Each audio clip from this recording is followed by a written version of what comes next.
কারণে পৃথিবীর কেউ কখনোই এই কালামে পরিবর্ধন কম বেশ করতে পারবে না।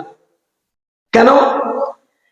আল্লাহর মতো করে বর্ণনা, আল্লাহর মতো করে উপস্থাপনা, আল্লাহর মতো করে বর্ণনা পৃথিবীর কোন মানুষ আনতে পারবে, বলতে পারবে?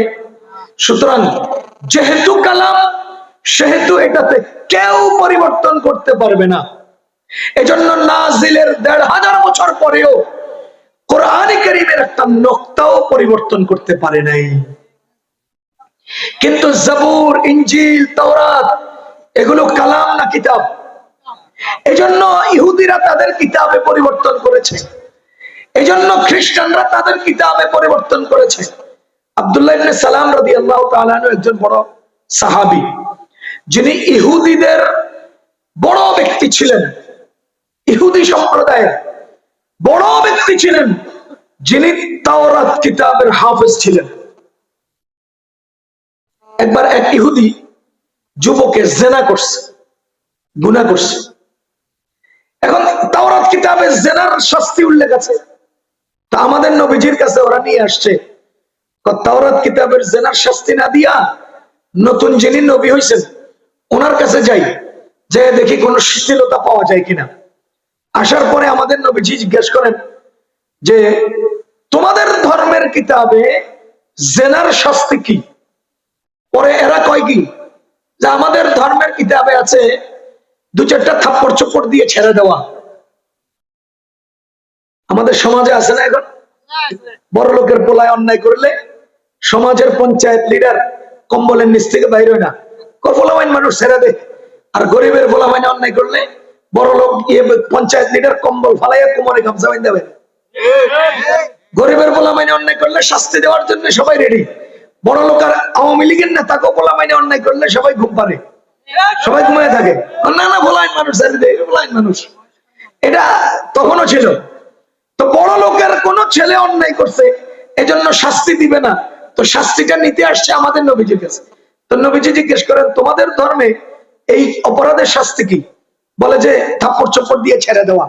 কয়েছে কোন জায়গায় আছে পড়ো। তো এরা করছে কি, ওই যেখানে শাস্তির কথা আছে না, মাইরের কথা, এই জায়গার মধ্যে এভাবে আঙ্গুল দিয়ে রাখা আয়াতের আগে পড়ে আর পরে পড়ছে, মূলটা পড়ে নাই। আপনারা কি বুঝতেছেন?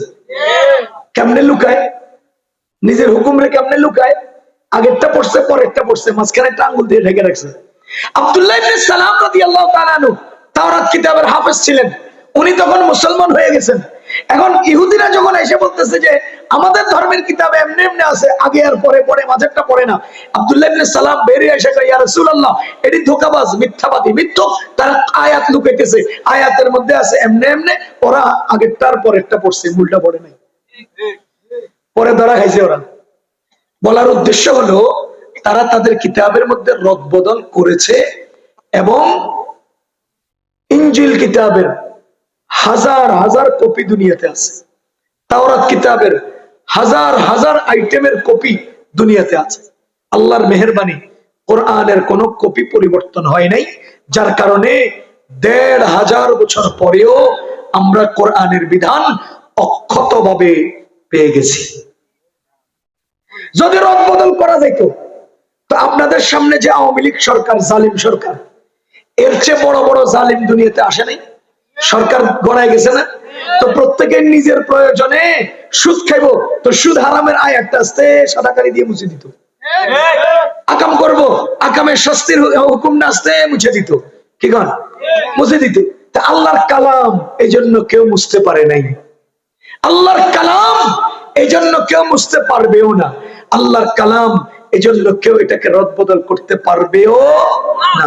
মজার বিষয়, কোরআনে যদি সারা দুনিয়ার সব মানুষ একত্র হইয়া কোরআনের বিরোধিতা করে, খেয়াল করেন, সারা দুনিয়ার সব মানুষ একসাথে যদি কোরআনের বিরোধিতা করে, কোরআনের ক্ষতি করার চেষ্টা করে, আমি বুকে হাত দিয়ে আল্লাহর কসম করে বলছি, যেই দিন তারা পরিকল্পনা করবে আগামীকাল কোরআনকে ক্ষতি করব, সারা দুনিয়ার মানুষ, সেই দিনের আগের রাত্রে আল্লাহ হয়তো সারা দুনিয়ার মানুষ ধ্বংস করে কোরআন বাঁচাবেন, আর না হলে মানুষকে রেখে কোরআন তুলে নিয়ে নেবেন। কোরআনের ক্ষতি করতে কেউ পারবে না, সারা দুনিয়া চেষ্টা করলেও পারবে না, পারবে না। হয়তো আল্লাহ কোরআন তুলে নিবেন, আর না হয় আল্লাহ দুনিয়াকে ধ্বংস করে কোরআনকে বাঁচিয়ে নেবেন। কোরআনের ক্ষতি কেউ করতে পারবে। তো বলেন তো কোরআন কি? আল্লাহর কালাম। বলেন আর কি? আসমানি কিতাব। এটা হলো আসমানের উপরের হিসাব। জমিনে আসলে আমাদের নবীজির শ্রেষ্ঠ, নবীজির শুধু মুজিজা বললে হবে না, নবীজির অগণিত মুজিজা ছিল। সমস্ত মুজিজার মধ্যে শ্রেষ্ঠ মুজিজা কি? কোরআন। আরে নবীজির মুজিজাগুলো সাময়িক সময়ের মুজিজাও ছিল।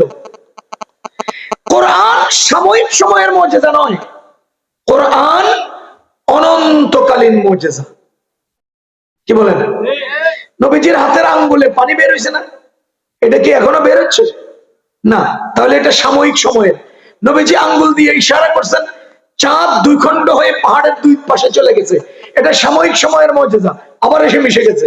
কিন্তু কোরআন এমন এক মুজিজা, কিয়ামত পর্যন্ত কোন সাহিত্যিক, কোন ভাষাবিদ, কোন কোন কবি, কোন লেখক, কোন ঔপন্যাসিক, কবি, কেউ কোরআনের মতো একটা লাইনও আনতে পারবে না। এটা কতদিনের মুজিজা? অনন্তকালীন। বলেন কতদিনের? অনন্তকালীন মুজিজা, আমাদের নবীজির শ্রেষ্ঠ মুজিজা। এটা আঞ্চলিক না, এটা বিশ্বের সকল মানুষের সামনের মুজিজা। এটা আঞ্চলিক মুজিজা না, সাময়িক মুজিজা না, অনন্তকালীন সার্বজনীন মুজিজা আল্লাহ তাআলা আমাদের নবীজিকে দিয়েছে। 3 নাম্বার, 4 নাম্বার, এটা মানব জাতির একমাত্র জীবন বিধান। এই জীবন বিধান, কোরআনের জীবন বিধান, সবাই বলেন পরিচ্ছন্ন, পরিপূর্ণ, নিরাপদ এবং সম্মানজনক। আমাদের কোরআনের জীবন বিধানটা কয়টা গুণ বললাম? পরিচ্ছন্ন, পরিপূর্ণ এবং নিরাপদ, সম্মানজনক। এই জীবন বিধানের মধ্যে সম্মান, এই জীবন বিধানের মধ্যে নিরাপত্তা, এই জীবন বিধান ওই পরিপূর্ণ, এই জীবন বিধান ওই পরিচ্ছন্ন। পৃথিবীর আর কারো মধ্যে পরিচ্ছন্নতা নেই, ইসলামের মধ্যেই পরিচ্ছন্নতা। পৃথিবীর অন্য কোন মত পথ পরিপূর্ণ নয়, ইসলামই পরিপূর্ণ। পৃথিবীর অন্য কোন জীবন বিধান নিরাপদ নয়, ইসলামই একমাত্র নিরাপদ। পৃথিবীর অন্য কোন জীবন বিধান সম্মানজনক নয়, ইসলামই একমাত্র সম্মানজনক। কথা বুঝতেছেন না? সহজ উদাহরণ এবং দলিল দেই। পরিচ্ছন্ন বলেন তো, আমাদের নামাজ আদায়ের জন্য নামাজের বাহিরে কয়টা ফরজ? 7টা। কয় না? নামাজের বাহিরে 7 ফরজ। 1 2 3, 3বার পাক কইছেন আপনি। নামাজ একদিনে কয়বার পড়েন? এটা কি ফরজ? নফল পড়েন না? 4 তাহাজ্জুদ পড়েন না? ওগুলো তো আছে। ওই মূল যেটা ফরজ, এটার হিসাবে প্রতিদিন 5 বার নামাজে শরীর পাক, কাপড় পাক, নামাজের জায়গা পাক। প্রতিদিন সকালে, দুপুরে, বিকালে, সন্ধ্যায়, রাত্রে, সকালে, দুপুরে, বিকালে, সন্ধ্যায়, রাত্রে, শরীর পাক, কাপড় পাক, নামাজের জায়গা পাক, শরীর পাক, কাপড় পাক, জায়গা পাক, শরীর পাক, কাপড় পাক, জায়গা পাক। খোদার কসম, পৃথিবীর আর কেউকে এভাবে পাক পাক পাক পাক পাক পাক সব সব সব পরিচ্ছন্ন পরিচ্ছন্ন পরিচ্ছন্ন লাজেম করা হয় নাই, আমাদের জন্য লাজেম। তুমি পেশাব করে ঢিলে নিতে না, না এই সুযোগ নেই, সুযোগ নেই। তোমার শরীরে ওযু নেই, না ডেলি 5 বার ওযু করুন। তোমার শরীর নাপাক, না প্রতিদিন 5 বার পাক করতেই হবে।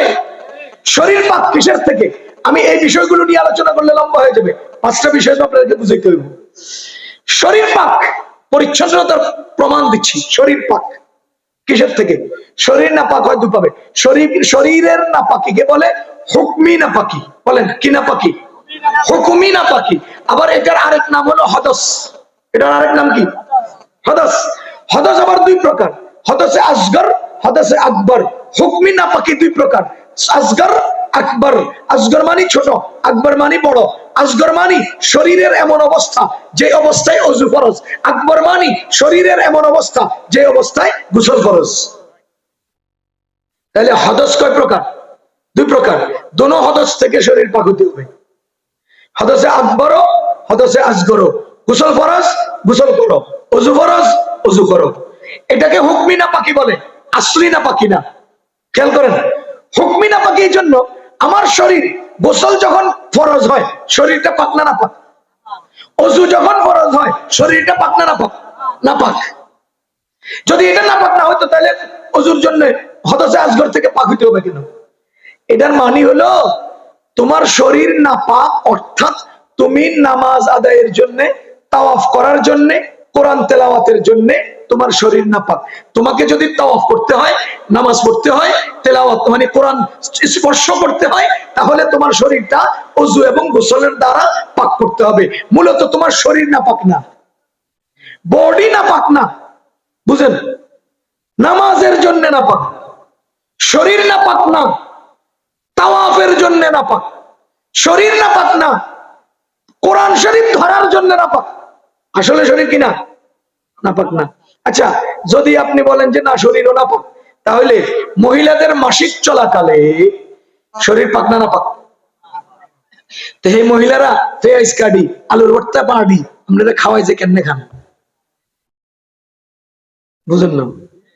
মহিলাকে শরীর যদি নাপাক হয়, আপনি যে কইলেন মাসিক চলাকালে তাদের শরীর নাপাক, গোসল ফরজকালে শরীর নাপাক, তো আমগো মহিলারা মাসিক চলাকালে পেঁয়াজ কাটি আলুর ভর্তা বানায় না, তো শরীর নিয়ে নাপাক হইলে নাপাক দিয়ে ডলি ডলি বানাইছে, আপনি খাইলেন কেমন? বুঝেন নাই? তার মানে শরীর নামক এই জিসিমটা, এই বডিটা, শরীরটা মূলত নাপাক না। নাপাক কিসের জন্য? নামাজের জন্য। আরে নামাজের জন্য নাপাক, এটাকে বলা হয় হুকমি নাপাক। হুকুমগত দৃষ্টিতে তোমার শরীরটা নাপাক, কিসের জন্য? নামাজ আদায়ের জন্য। শরীরগত দৃষ্টিতে শরীরটা কি নয়? নাপাক নয়। শরীর দৃষ্টিতে শরীর নাপাক হইলে তাহলে তো আমরা বাতে খাই যেতাম না, কি কন? তাহলে তো আমরা জীবনই কাটাতে পারতাম না। আপনার রোজু আছে, আমার রোজু নেই, আমার কাল লগে লাগলে তো আপনি নাপাক হয়ে গেছেন, সমস্যা তৈরি হইতো না? এই জন্য এটাকে বলা হয় হুকমি নাপাক। আরেকটা হলো জিসমি নাপাক, আসলি নাপাক, ওটাকে বলা হয় নাজাসত। ওটার আরবিতে কি বলে? নাজাসত।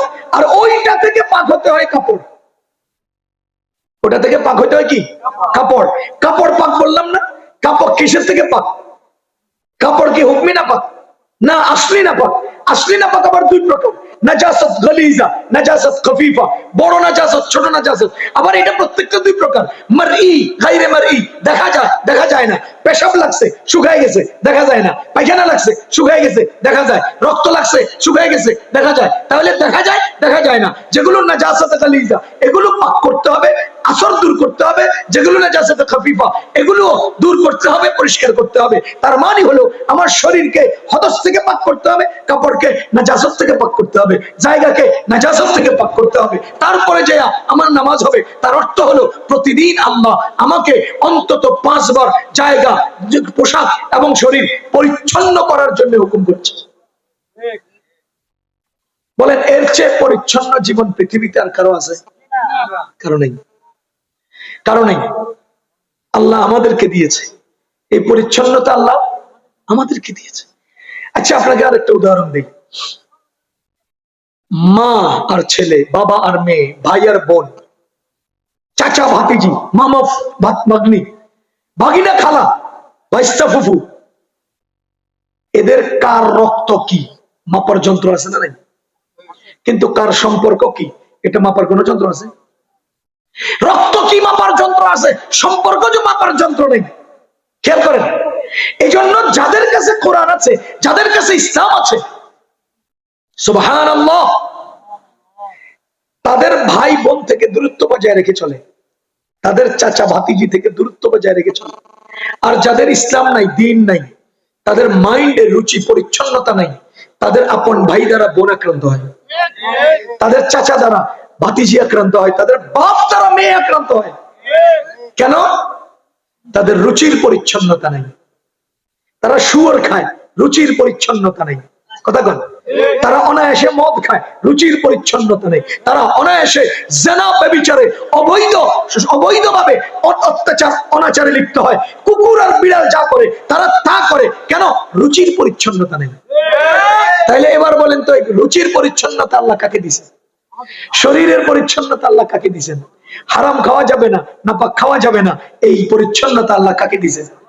এর একটা মূর্তির মধ্যে আমি দেওবন্দ থেকে যখন আসি শেষবার, তখন থেকে এর মূর্তি একটার মধ্যে ফুল দিয়া এমন ভাবে সাজাইছে, মূর্তির আর দেখা হয়ে যায় না, মূর্তি দেখাই যায় না, এত উঁচা করছে। এরপরে দুই পাশে ডেক্সেট লাগাই, পোলা মানে এমন জোরে লোকে নাচতে আছে আর হেডার পূজা করতে আছে। আপনারা বললাম 1000 কোটি টাকা দিলেও কি মূর্তির পূজা করবেন? কে দিয়েছে এই পরিচ্ছন্নতা? আল্লাহ আমাকে দিয়েছে। কোন মূর্তির সামনে সেজদা করা যায় না, কোন মূর্তির সামনে কুর্নিশ করা যায় না, কোন ভাস্কর্যকে তোয়াজ করা যায় না। এই কথাটা, এই পরিচ্ছন্নতা, এই শ্রেষ্ঠ আকীদাটা আল্লাহ আমাকে দিয়েছে। আমার ইসলাম পরিচ্ছন্ন। এবার বলেন, প্রথম কি বললাম? পরিচ্ছন্ন। দ্বিতীয় নম্বর পরিপূর্ণ। এটাতে আমি কি বলবো? এটা আমার আল্লাহ নিজে বলেছেন, আল ইয়াউমা আকমালতু লাকুম দীনাকুম, তোমাদের দ্বীনকে আমি পরিপূর্ণ করে দিয়েছি। সুতরাং আমাদের ধর্ম কি? পরিপূর্ণ। 3 নম্বর বলেছি কি? নিরাপদ। 3 নম্বর কি? নিরাপদ। খোদার কসম, দুনিয়ার আপদ বিপদের চেয়ে আখিরাতের আপদ বিপদ বড়। এবার বলেন, আল ইয়াউমা আকমালতু লাকুম দীনাকুম ওয়া আতমামতু আলাইকুম নি'মাতি ওয়া রাদিতু লাকুমুল ইসলাম দীনা। আমার ইসলাম বলেছে আহাল্লাল্লাহুল বাইআ ওয়া হাররামার রিবা, ব্যবসাকে আল্লাহ হালাল করেছেন আর সুদকে হারাম করেছেন। দুনিয়ার পুঁজিবাদীরা সুদকে বৈধ মনে করে, সমাজবাদীরা সুদকে বৈধ মনে করে, ইসলাম সুদকে হারাম মনে করে। ইসলাম যা সুদকে হারাম করেছে, ওই সুদ যদি কেউ গ্রহণ করে, কিয়ামতের ময়দানে ধরা পড়বে কিনা? তাইলে নিরাপত্তা কোথায়? ইসলামে। বলেন, নিরাপত্তা কোথায়? ইসলামে। নিরাপত্তা কোথায়? ইসলামে। আজকে পশ্চিমারা প্রতিনিয়ত নারীরা ধর্ষিতা হচ্ছে, ছেলেদের দ্বারা আক্রান্ত হচ্ছে। যেই ইউনিভার্সিটিতে, যেই কলেজে, যেই ভার্সিটিতে ছেলে মেয়ে অবাধ বেপরদায় লেখাপড়া করছে, সেখানকার মেয়েরা ছেলেদের দ্বারা আক্রান্ত হচ্ছে। খোদার কসম, ইসলামের শরিয়া বিধান যদি বাস্তবায়িত হতো, পর্দার বিধান যদি বাস্তবায়িত হতো, আমার নারীদের, আমার বোনদের, আমার মায়েদের জীবন সবচেয়ে নিরাপদ হতো। নিরাপত্তা দিয়েছে আল্লাহ আমাদেরকে। আর ইসলামের বাহিরে নিরাপত্তাহীনতা, ইসলামের বাহিরে কোনো নিরাপত্তা নাই। কথা বুঝতেছেন? উদাহরণ দিলে অনেক উদাহরণ আছে। ইসলামের মধ্যেই নিরাপত্তা। 4 নম্বর সম্মানজনক। সম্মানজনক আমার আল্লাহ বলেন, খেয়াল করেন, আল্লাযীনা ইয়াত্তাখিযুনাল কাফিরিনা আউলিয়া মিন দুনিল মুমিনিন, যারা কাফেরদেরকে অনুসারী বানিয়েছে, অনুসরণীয় বানিয়েছে, কাফেরদেরকে বন্ধু বানিয়েছে, কাফেরদের পথ অবলম্বন করেছে, কাফেরদের আদর্শকে নিজের জীবনে বাস্তবায়ন করেছে, মিন দুনিল মুমিনিন, মুমিনদের প্রকৃত পথ ছেড়ে দিয়ে, মুমিনদেরকে বন্ধু না বানিয়ে, মুমিনদের আদর্শকে গ্রহণ না করে।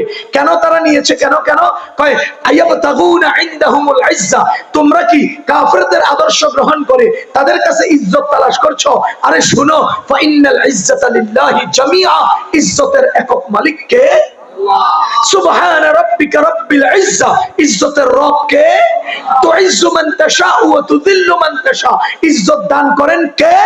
তাহলে ঈমানের মধ্যে, ইসলামের মধ্যে, মুমিনদের মধ্যেই ইজ্জত। ওয়ালিল্লাহিল ইজ্জাতু ওয়া লিরাসূলিহি ওয়া লিল মুমিনিনা, আল্লাহ নিজেই বলেন সূরা মুনাফিকুনে, নিশ্চয় ইজ্জত আল্লাহর জন্য, রাসূলের জন্য, ওয়া লিল মুমিনিনা, এবং মুমিনদের জন্য। মুমিনদের বাহিরে কারো জন্য আল্লাহ ইজ্জত রাখেন নাই।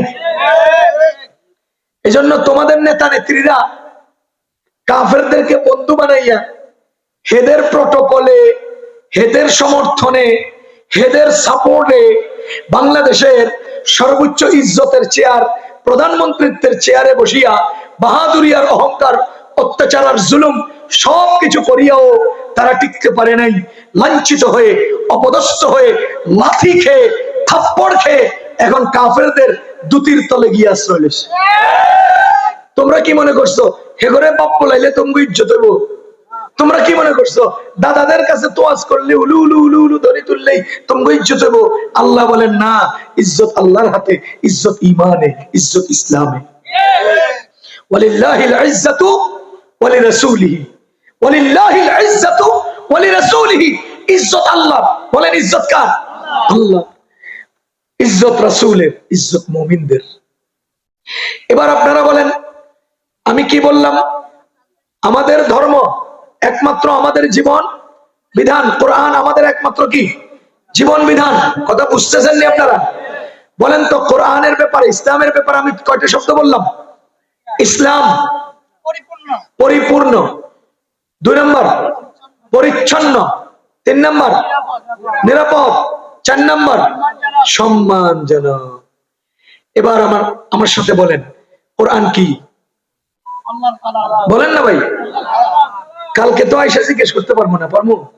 তাইলে ক্লাসে সবক দিলে পরের দিন হুজুরে জিজ্ঞান না, এই ছাত্র কাল্লা সবক দিছি না, আমি যে সবক দিয়ে তো কাল্লা শুনতেন না, আমরা শুনে দিতেন না। ক্লাসের মধ্যে করতে হইব।